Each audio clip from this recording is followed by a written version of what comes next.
Hello everyone. तो मैं 11th class के लिए इकोनॉमिक्स की एक और वीडियो लेके आया हूँ। अब क्योंकि मैंने एक या दो रेफरेंस बुक्स के बारे में आपको बताया था कि जो हम फॉलो करेंगे क्लास 11th में, वैसे मैं अभी जो वीके पब्लिकेशन की बुक है वो एज अ रेफरेंस यूज़ कर रहा हूँ, ताकि आपको एक आधार मिल सके जिसको फॉलो करके आप अपना सिलेबस कर पाएँ। तो आज की इस वीडियो में मैं इकोनॉमिक्स का जो फर्स्ट चैप्टर का जो बचा हुआ पोर्शन था वह मैं वो कंप्लीट करूँगा।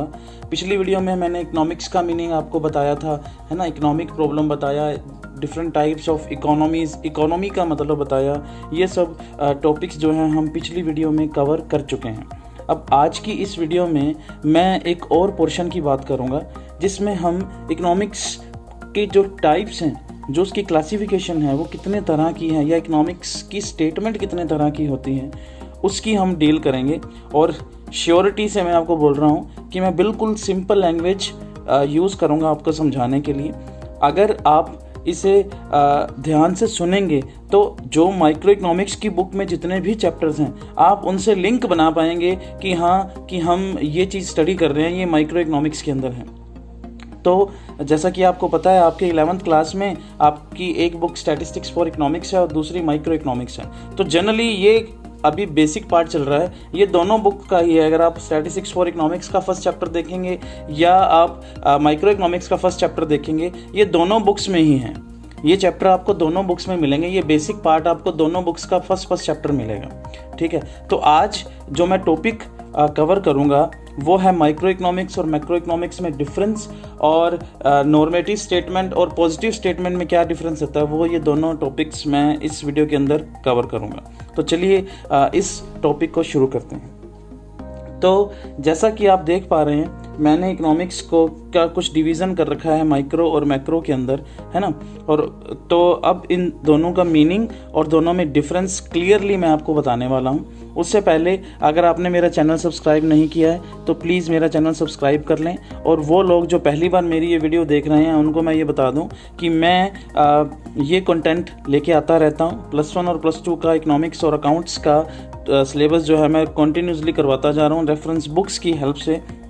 तो आप जिन बच्चों ने मेरी पुरानी वीडियोस नहीं देखी हैं, एक बार वो वीडियो देखें तो आपको ये क्लियर हो जाएगा कि आपका सिलेबस आपके लिए बहुत इजी हो जाएगा। ओके, तो चलिए शुरू करते हैं। सबसे पहले माइक्रो इकोनॉमिक्स और मैक्रो इकोनॉमिक्स में जो डिफरेंशिएट किया गया था कि एक सिक्के के दो पहलू हैं, माइक्रो और मैक्रो, ये किसने किया था? रैगनर फ्रिश ने।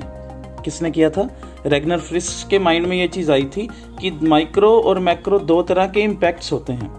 ठीक है, अब माइक्रो इकोनॉमिक्स जो है, जनरली माइक्रो का मीनिंग ही स्मॉल होता है ना। हम बोलते हैं माइक्रो सी चीज़ है, छोटी सी चीज़ है। अब ये जो है ग्रीक प्रीफिक्स लगा हुआ है इसके अंदर माइक्रो, यानी कि ये माइक्रो वर्ड ग्रीक लैंग्वेज से लिया गया है जिसका मतलब होता है स्मॉल।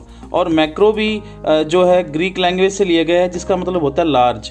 यानी कि इसमें हम कोई छोटे मुद्दों की बात करेंगे और यहाँ पर हम कोई थोड़े से बड़े प्रॉब्लम्स को सॉल्व करने की बात करेंगे।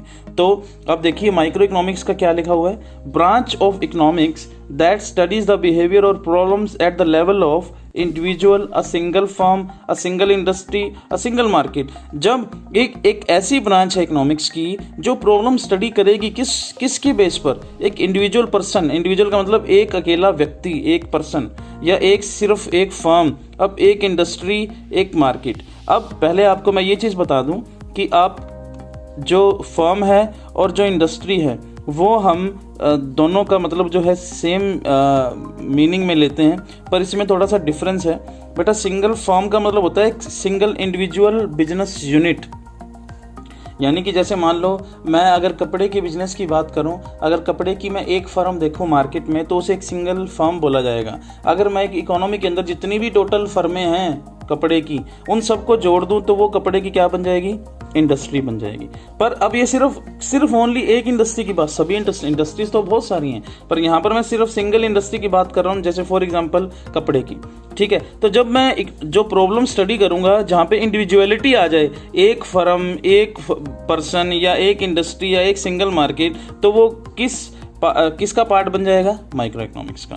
और जो मैक्रो है, it is the branch of economics that dealing with the problems of an economy as a whole, अब ये जो क्योंकि इसका मतलब ही है लार्ज प्रॉब्लम सॉल्व करना, यानी कि थोड़ी सी बड़े लेवल की प्रॉब्लम स्टडी करेंगे हम। एक इंडिविजुअल एक पर्सन की प्रॉब्लम इसमें स्टडी नहीं करेंगे। इसमें जो प्रॉब्लम्स आएंगी, इसमें जो चीज़ हम स्टडी करेंगे, जैसे फॉर एग्जांपल एक ऐसी प्रॉब्लम्स जो एक पूरी कंट्री को सेम लेवल से सबको इफेक्ट करती हैं, हम उस प्रॉब्लम को स्टडी करेंगे। जैसे अनएम्प्लॉयमेंट है। अब अनएम्प्लॉयमेंट जो है बेटा, हम किसी पर्टिकुलर एरिया की बात नहीं करते हैं कि हमारे सिरसा में इतना अनएम्प्लॉयमेंट है, फतेहाबाद में इतना अनएम्प्लॉयमेंट है। हम बात करते हैं भारत में इतनी जो है बेरोजगारी है, इतना अनएम्प्लॉयमेंट है comparatively to USA, comparatively to China.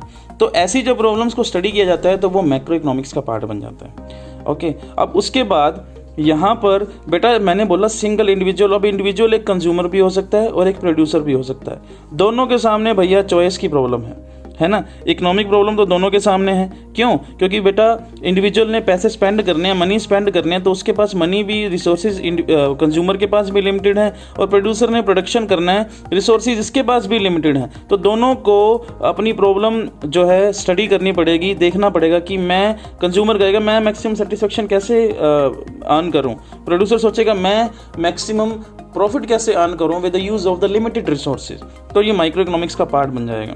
अब यहाँ पर एक पर्सन की बात कर रहे हैं, एक प्रोड्यूसर की बात कर रहे हैं, तो ये माइक्रो इकोनॉमिक्स का पार्ट है। अब यहाँ पर एक चीज लिखी है नेशनल इनकम। नेशनल इनकम का मतलब income of the whole country.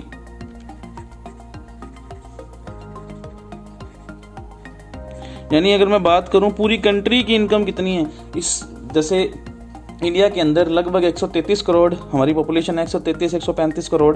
अब टोटल 133 करोड़ के लोगों की इनकम को मैं ऐड कर लूँ, अगर उससे रिलेटेड मैं कंपैरिजन करूँ कि इंडिया की नेशनल इनकम तो इतनी है, अमेरिका की इतनी है, यूएस जापान की इतनी है, तो वो नेशनल इनकम जो मैं स्टडी करूँगा ये किसका पार्ट बन जाएगा? मैक्रो इकोनॉमिक्स का। ठीक है, उसके बाद नेक्स्ट है, अब यहाँ पर कंज्यूमर की मैं बात करता हूँ। कंज्यूमर क्या करता है? डिमांड।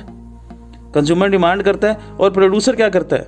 सप्लाई। तो यानी कि जो इसके एग्जांपल बनेंगे स्टडी के, जैसे थ्योरी ऑफ डिमांड, एक इंडिविजुअल की डिमांड कैसे इफेक्ट होती है, वो डिमांड कैसे करता है, कब डिमांड इंक्रीज हो जाती है, कब डिक्रीज हो जाती है, कौन से फैक्टर इफेक्ट करते हैं।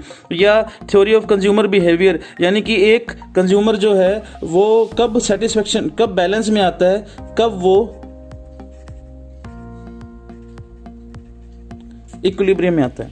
इक्विलिब्रियम का मतलब होता है बैलेंस, मतलब वो अपनी जब लिमिटेड इनकम खर्च करेगा तो उसे मैक्सिमम सेटिस्फेक्शन कहाँ पे मिलेगी, कितना उसे खर्च करना चाहिए, कितना कुछ परचेज करना चाहिए, कहाँ तक उसे परचेज करना चाहिए, ये इस थ्योरी का पार्ट है।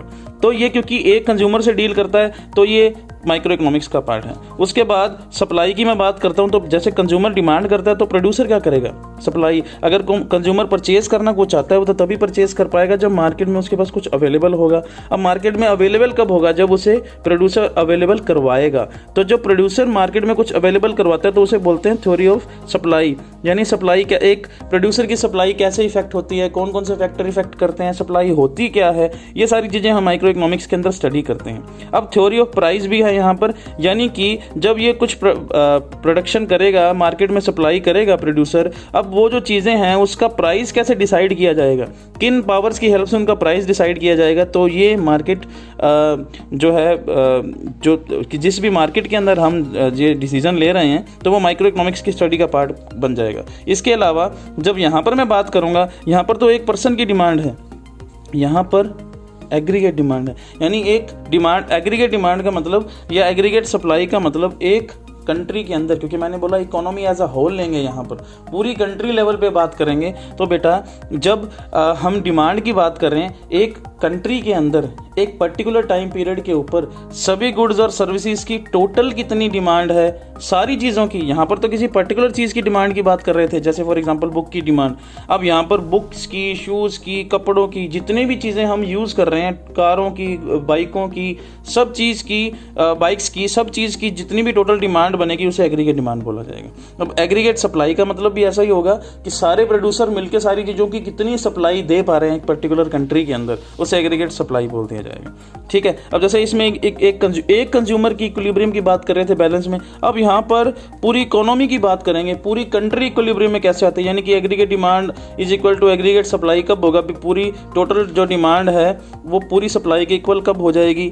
और या थ्योरीज ऑफ डिसइक्विलिब्रियम, कब ये चीज़ें इक्विलिब्रियम में नहीं होंगी, यानी कि कभी तो एग्रीगेट डिमांड ज़्यादा हो जाएगी या एग्रीगेट सप्लाई ज़्यादा हो जाएगी, है ना। अब उसके बाद जब ये डिसइक्विलिब्रियम हो जाएगा तो उस डिसइक्विलिब्रियम को ठीक कैसे किया जाएगा। जैसे गवर्नमेंट जनरली पॉलिसीज फॉलो करती है, फिजिकल पॉलिसी, मॉनेटरी पॉलिसी, है ना, तो सप्लाई साइड पॉलिसीज। तो ये जितना भी टॉपिक है ये माइक्रो और मैक्रो का पार्ट बन जाएगा। आप एक बार फिर से इसे पॉज करके इसके नोट्स बना सकते हैं। मैं आपको कंप्लीट पॉइंट दिखा रहा हूँ। अब यहाँ पर एक वर्ड लिखा हुआ है जीडीपी। जीडीपी का मतलब होता है gross domestic product. Gross domestic product का मतलब होता है एक पर्टिकुलर कंट्री के अंदर एक पर्टिकुलर टाइम पीरियड के ऊपर सभी गुड्स एंड सर्विसेज कितने की प्रोड्यूस हुई हैं, सारी चीज़ें, उनका मार्केट प्राइस क्या है, या दूसरे और कई तरह से ये चीज़ें स्टडी की जाएंगी। लेटर ऑन जब आप आगे इकोनॉमिक्स पढ़ेंगे तो ये और डीपली आता जाएगा ये टॉपिक। पर जनरली अभी आप ये समझ लीजिए कि एक पर्टिकुलर कंट्री के अंदर कितने की गुड्स एंड सर्विसेज प्रोड्यूस हो रही हैं टोटल, वो जीडीपी बन जाता है, जिसे हम बोलते हैं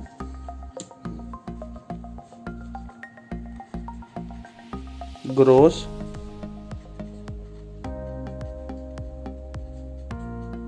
डोमेस्टिक प्रोडक्ट। ठीक है, तो ये डिफरेंस था माइक्रो और मैक्रो के बीच में।